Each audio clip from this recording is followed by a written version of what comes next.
کیا جمعے کے دن کپڑے دھونا شریعت میں منع ہے؟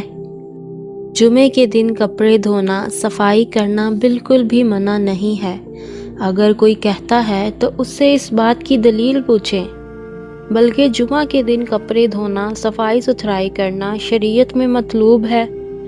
آپ بالکل دھو سکتے ہیں، کوئی گناہ نہیں اور نہ ہی کوئی منع ہے۔ اگر کھانے میں بال گرا ہوا نظر آ جائے تو کیا کھانا پھینک دیں یا کھا لینا چاہیے؟ کیا حکم شریعت ہے؟ دیکھیں، سر کا بال ناپاک نہیں ہوتا، خواہ وہ جڑ والا ہو یا جڑ کے بغیر۔ کھانا تو اللہ کی نعمت ہوتا ہے، اس کو اتنی چھوٹی سی بات پر آپ ضائع نہیں کر سکتے اور نہ ہی آپ کو ضائع کرنا چاہیے۔ ہاں، اگر کراہیت محسوس کریں تو آپ وہ کھانا الگ کر دیں، نہ کھائیں۔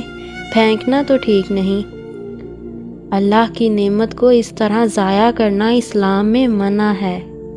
بے شک آپ کسی غریب یا بھوکے شخص کو وہ کھانا تحفتاً پیش کر دیں، اس میں کوئی حرج نہیں ہے۔